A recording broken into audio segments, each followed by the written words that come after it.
why teaching? Why is that important?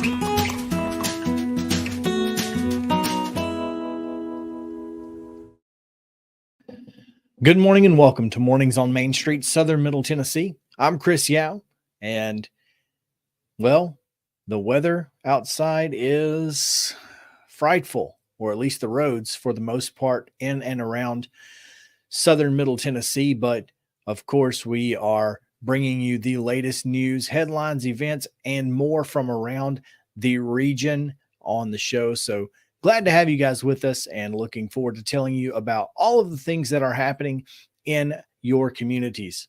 Right now, we're going to get you to this week's headlines on the Wrap.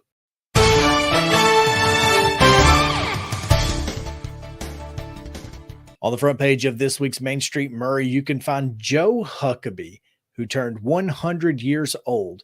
And we all need to give Joe a big round of applause because the head of hair that man has is phenomenal. In addition to that, you can find information about a brand new contest about to start, which will allow you to enter for a chance to win a dream home. And your $100 raffle ticket will go to support St. Jude Children's Research Hospital in Memphis. So, of course, find details on the front page there. You can also find a story about the Casey Lane rezoning, and that was taken up at the Columbia City Council meeting last week. So details there, as well as details on different bills that Representative Scott Sapicki and Kip Capley are introducing in the State House of Representatives. The top story this week is Andy Ogles facing ethics complaints in similar fashion to what led to the dismissal of George Santos from Congress earlier in this cycle. So you can find details on what the claims are against Representative Andy Ogles.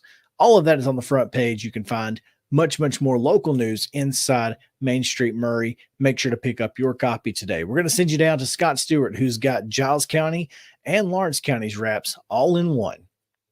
Hey everybody, it's Scott Stewart, and this is the Pulaski Citizen and Lawrence County Advocate Wrap for this week. The big news this week is snow and cold weather, and we've got plenty of it, right?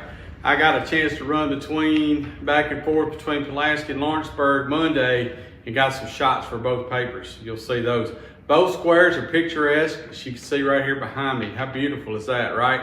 And I think now that the snow stopped, the crews may be able to start making a little progress on the roads, hopefully. You can go to the Lawrence County Advocate Facebook page and the Pulaski Citizen Facebook page. I'm giving all the updates I can on closing. We definitely want people to get on there on the comments and put their closings on there. Anything they know, we're kind of using social media as the way it's supposed to be used so that it can help us all, right? The main thing everybody needs to remember is that unless you have to get out, unless it's just absolutely necessary, don't get out on the roads right now until you find out they're clear. And even when you find out they're clear, y'all, they're still slick. So please, everybody just be careful and don't take any unnecessary chances. A real quick note for the Pulaski Citizen and Lawrence County Advocate, both will be delayed 24 hours on delivery. They both should start showing up in stores on Wednesday evening and then Thursday. And then hopefully, as long as the Postal Service gets on its normal delivery schedule, hopefully we'll be able to get the Citizen to the subscribers here in Giles County by Thursday morning. So just remember that. We appreciate everybody's patience. It's just like everybody else. Everybody has to deal with it, even the newspaper, right? So on the front of the Advocate this week, a Lawrenceburg industrial site has received select site status from the state. So go ahead and check that out. LUS is discussing the possibility of a rate adjustment, and you need to read that because there's a lot of information about it, why they're even talking about it. So please read that. Voter registration deadline is February 5th if you plan on voting in the March 5th primary. And there's snow pictures from Lawrence County. Like I said, I got to drive over there. Lawrenceburg Square is amazing. It's beautiful all around. It's just beautiful all around, especially now that the snow stopped falling. So you can see those on the front page. Also on the Facebook pages, as I said, you can find more photos of Lawrence County there. Inside, there's information from the St. Joseph's meeting recently, obituaries. We've gotten caught up on our Lawrence County Historical Society with this week's edition. Their programs, we kind of got behind in the transition back in November. I think we've got caught up. This week we have the Tennessee Severes, the highlight of the Historical Society program. I really like those Historical Society articles, in case you guys haven't gotten to see them. They're great. As always, there's puzzles and comics, there's town criers, update from Senator Paige Wally, and 3 pages of local high school basketball action from last week. Now let me tell you something, you're not going to get the kind of in-depth coverage of all of our local high schools basketball teams that you get from Lawrence County Advocate. That includes articles and photos. You're just going to have a hard time beating our ability to cover our local high school, your favorite teams. For the Pulaski Citizen this week, we've got Tracy Harris as our Citizen Spotlight. He takes his spot of honor right there, front and center, top of the page of the front page this week. As far as news goes, it's pretty much the same as Lawrence County over here. Snow, and plenty of it. We got some great photos that people have been sharing on our Facebook page, and we snagged a couple of those, and we've actually got them on the front page. My 2 favorite is the Dalmatians in the snow, and one of the other favorites that I have that's not on Facebook, but it's on the front page of the paper, is Mayor J.J. Brindley, Pulaski Mayor J.J. Brindley on a snowmobile in front of the courthouse. I mean, how many times are you gonna get that picture, right? So anyway, that's what we have on the front page as far as pictures go. You'll have to tell us what your favorite is. Also, don't forget to use our Facebook page to share your pictures. You never know when we might snag one and put it on the page, on the front page.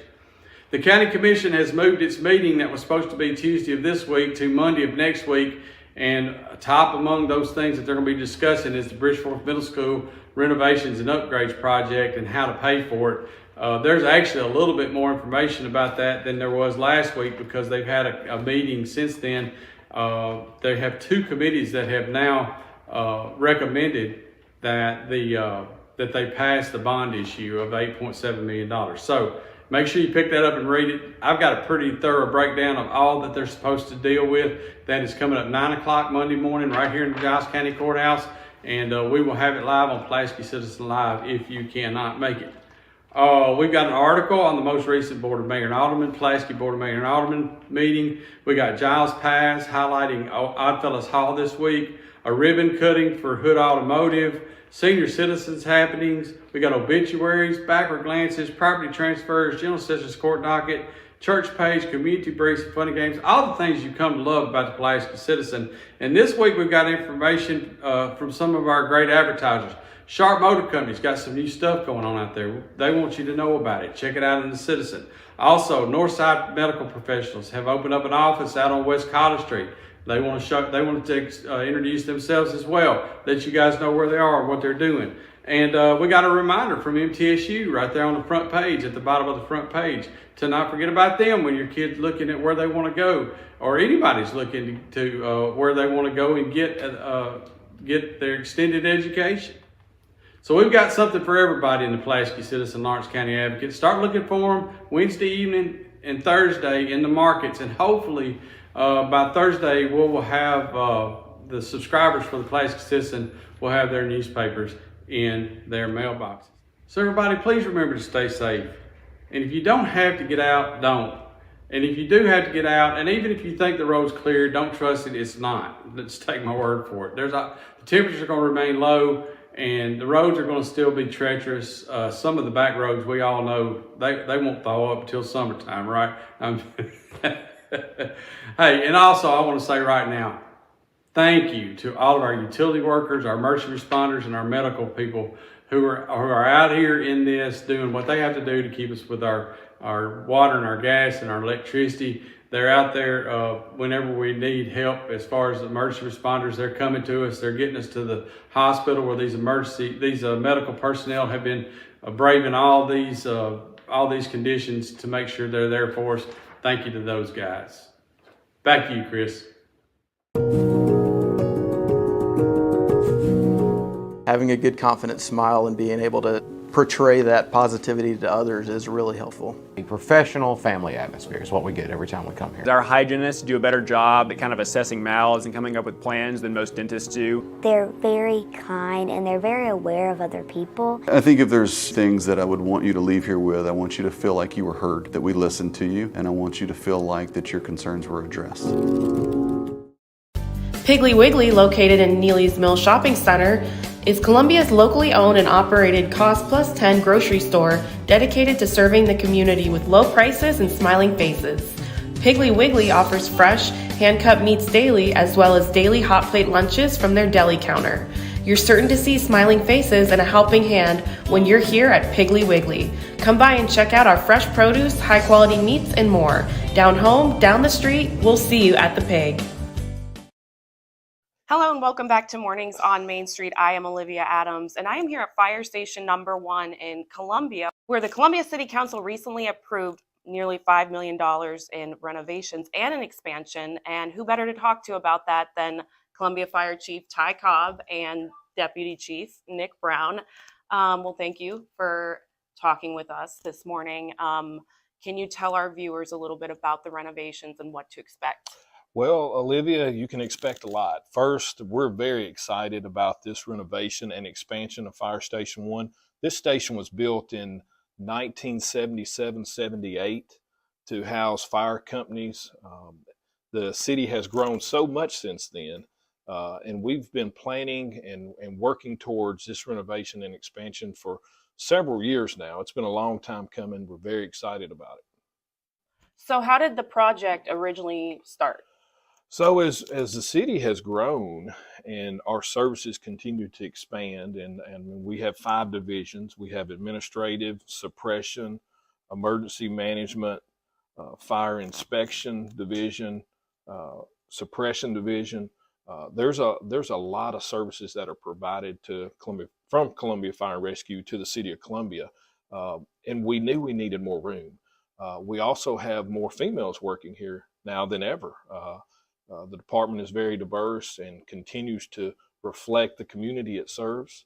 And this expansion and renovation is going to put us more in modern times. We'll have separation for male and female dormitories.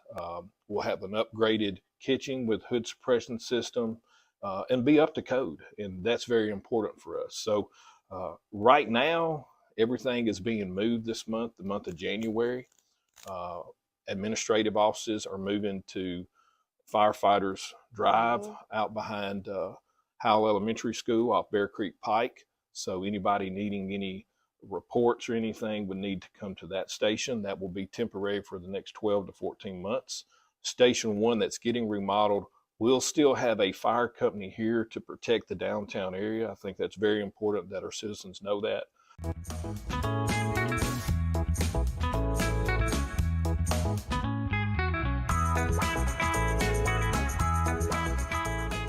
Deputy Chief Brown, I know that you have worked alongside the architect of this project, George Neuber. Can you tell me more about the square footage and the expansion? Yeah, absolutely. Yeah, Mr. Neuber with Neuber Engineering. I've been working closely with him all the way from the very beginning where we were doing the floor plans to get it developed to this point to be able to go out to bid. And Brindley Construction was awarded the bid through the City of Columbia, the bidding process.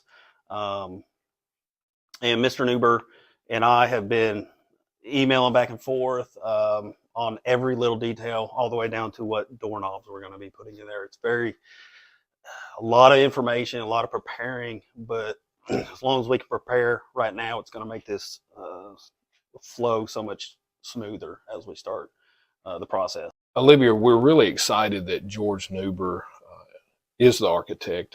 George is local. He knows the community. He knows the wants and needs that we need here for this fire station. So in working together with him over the last 2 years of designing and planning and seeing what we needed and how we needed to expand, he was able to put that all together. He's done a great job with that. He's passionate about the community And that's what's been very special in this project, is that this fire station expansion and renovation will meet the needs of Columbia for the next 15, 20, 25 years. What are some changes that we can see with the improvements that are coming? So one of the things that I'm most excited about is the infrastructure. So currently we have about 13,000 square feet of area, and we're going to be, after the remodel is complete, we're going to have 17,000 square feet. So we're adding quite a bit during the remodel. Some of that infrastructure is going to be updated living areas, common areas for the firefighters to relax, and we're also adding a training room. So that's something new that we're going to add that's going to help with the flow of operating here at the Station 1. Chief Cobb, when are these improvements set to begin, and how long are they expected? So January 2024 is the month for moving out of Station 1. So we are currently relocating everything except two fire engines and crew that will be downtown. Following that, from February, in the next 12 months after that, 12 to 14 months, will be the demo and construction and expansion of the facility. I would also want to make the public aware that our firefighters will be staying in a mobile home outside the front of the building while the demo and while the construction is going on. And I apologize for that, but it's the best setup that we can have to keep services and keep quick response in our downtown area. So our firefighters will still be here, but they will be located in the mobile home out front of the facility. You guys are really excited about this renovation and expansion. Yes, we are. And we're excited. The teamwork that has came with this and working with everybody and coming together, our thanks to Columbia City Council for funding this project and working with us, and thanks to the community for all their support for our firefighters and public safety as a whole, first responders in Columbia Maury County that work and serve and give their all every day. We're thankful for your support and for your prayers, and continuing to support everything we do. Well, thank you so much, Chief Cobb and Deputy Chief Brown, taking the time to speak with us this morning, and we'll be right back.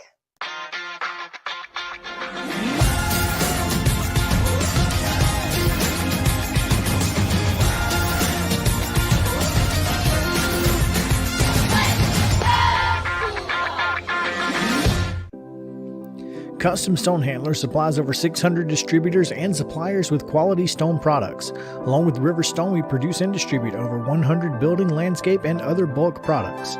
Our goal is to provide quality products, service, and partnerships to ensure our customers' success. We firmly believe that the measure of any person or company is how they treat other people and customers. Give them a call at 931-490-4990 or visit CustomStonehandlers.com. With Lee Company technology, the best handymen are hands-off. Lee Company techs have been using visual findings and other smart technology tools for years to add transparency and virtually take customers along. You see what we see, whether we're in a crawl space or on a roof. With Lee Company, technology helps us help you, no matter what's happening in the world or at your house. Jones & Lang Sporting Goods here in Columbia has been outfitting teams, officials, and anybody else from T-ball to college for 50 plus years. Be sure and check them out at 931-388-8060 or online at jonesandlang.com. Jones & Lang Sporting Goods, the look of a winner. Zion Christian Academy, zioneagles.org or 931-388-5731. You can schedule your appointment. Go tour their campus. It is beautiful over there, and you're definitely going to want to see it. Again, it's zioneagles.org. Give them a call, 931-388-5731, and schedule your tour today.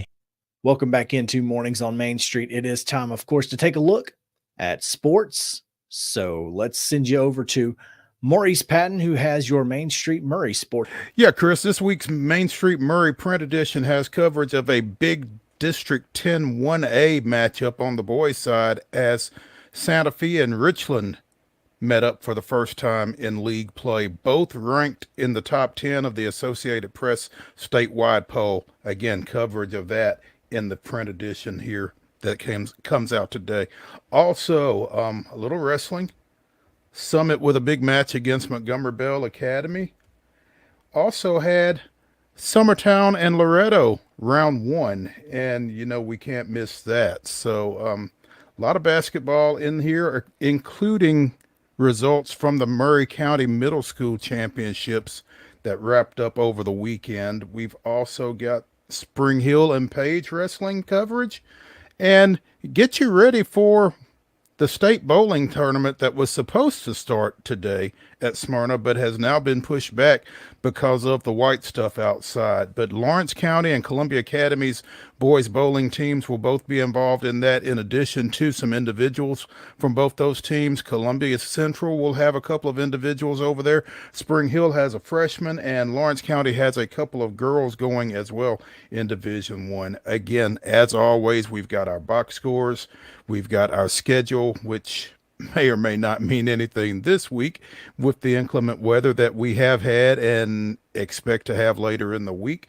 And we've got our high school basketball stat leaders. So be sure and check out the print edition of Main Street Maury this week. Coming up, again, the weather's going to play a big role in what we have online at mainstreetmaury.com and in print next week. So just check us out, see what we come up with. Update. Thanks, Mo. Now we'll go to Wade Neely, who is standing by with an update from the Pulaski Citizen.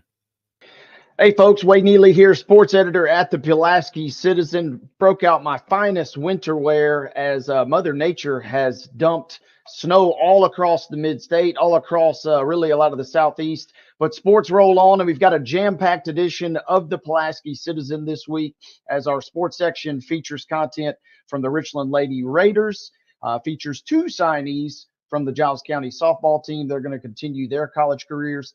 And then also we have recaps from the Giles County Bobcats and Lady Bobcats. Real quick, let's talk about the Richland Lady Raiders. They suffered a tough loss, 60-29 versus Wayne County way back on last Monday, but they bounced back in style, 63-34. They picked up their second district victory as they knocked off Santa Fe on the road. Again, that game was played last Friday. Shelby Higgins and Bailey Blair, they kind of continue to lead the charge. Higgins had 28 in the win last week versus Santa Fe. I mentioned 2 Lady Bobcats are going to play at the next level as Marie Bodley and Hope Murphy have signed to continue their softball careers right here in Pulaski at UT Southern. Have a great story on the duo that has led Giles County to some pretty solid success over the last couple of years. And now as seniors, they took their commitment and put that process to bed. And they, again, are signing with UT Southern. We have reactions from Coach Hope Davis, who's the new head coach at UTS. We also have reaction from GCHS head coach Morgan May. Lady Bobcats had a tough week last week, falling to Marshall County on the road, and then also fell at home to Lawrence County earlier in the week as GCHS still looking for that first district win. But the Lady Bobcats are playing well in spurts, and hopefully one of those district games will end up in the win column sooner than later. As we creep down toward the bottom of our sports section this week, it was the Richland Raiders. They dropped 2 heartbreakers. I mean heartbreakers, as Wayne County wins on Monday night 53-51. They are fouled by the Richland Raiders on a shot from half court, and Wayne County makes 2 of the 3 free throws and again wins that game. And then in the game that our good friend Maurice Patton was at last Friday night, it was Santa Fe knocking off Richland 62-50 as Alden Slaughter, he does what he does, and the Raiders again suffer that tough district defeat. Teams will meet a little bit later in Linville throughout during the stretch of this season here. Finally, on the back page here, Giles County splitting 2 district matchups. They got blasted. The Bobcats did 73-44 versus Lawrence County last Tuesday. However, they bounced back with a 62-56 win versus Marshall County on Friday. Yours truly, I was at the game, and it was a whale of a contest as Giles County had to come from behind in the final moments, but they do take it again, 62-56 versus their district rivals. As always, we have words, really fun columns each and every single week from our good friend Larry Woody. You may be wondering, with all the winter weather, what sport's going to look like next week? A lot of the games are canceled. We've already seen cancellations for Richland and Giles County. Might see a couple more as the week kind of unfolds. We have some things in store, and one of the big things that we'll tell you about in next week's edition of the Pulaski Citizen is going to be the UT Southern Firehawks. Their men's basketball team is absolutely rolling right now. We'll have a great story on them, and we have other feature content lined up because it does not look like we might get many games on the hardwood this week. That's all the time we've got for this week's sports update. I've been Wade Neely, once again, sports editor at the Pulaski Citizen. Check us out in print or check us out always online at PulaskiCitizen.com. Thanks, fellas. When we come back on Mornings on Main Street, Southern Middle Tennessee, weather and more right after this.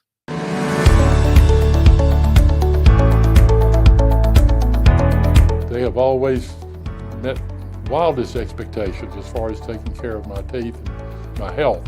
You know, teeth health is very important now to your heart. And I told him one day, I said, I'd love to have nice teeth and nice hair. And he said, well, I can take care of the teeth, but I can't take care of the hair. And I said, you can make my teeth? He said, yeah. I said, well, let's go for it. And he did. And I have been tremendously pleased. Dr. Hart, if you need him at night, he's here. This staff here will take care of you 24/7. You don't have to worry about, I can't get a hold of my dentist, my tooth's hurting. No, they will be here for you. And if I could get Dr. Hart to take that same artistry that he has and grow hair, then he would be double rich.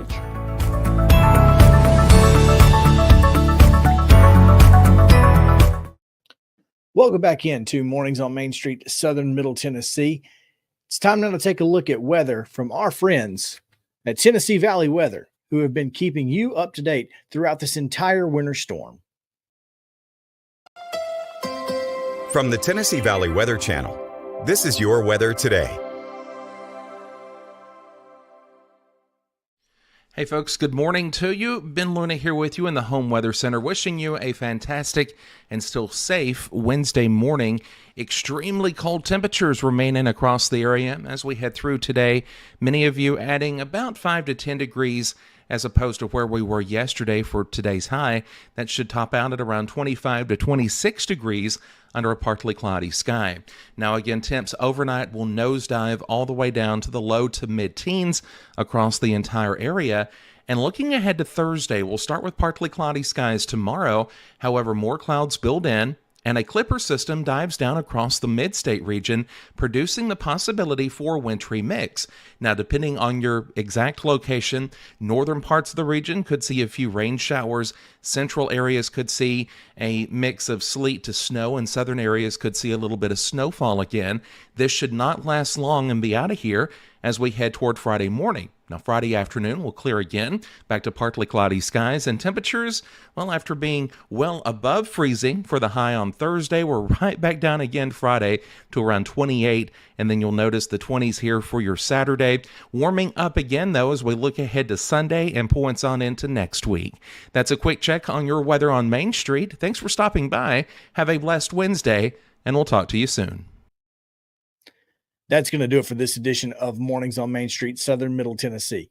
Thanks once again to you guys for hanging out with us throughout this show. Hope you have found this to be an informative piece of your weekly news updates. Once again, we'll be back on Wednesday on Main Street Media Television on your iOS or Android device. Download the app today. You can also download the Main Street Media app, which will allow you to see the print stories that are on our websites as well. Both of those apps are available on iOS and Android devices. Of course, Main Street Media Television is available on Roku, Apple, Fire Stick, and more. So please make sure to download your apps. See us on Wednesday on our social media channels and, of course, the Main Street Media Television app. Until then, I'm Chris Yao saying have a great week. We'll see you then.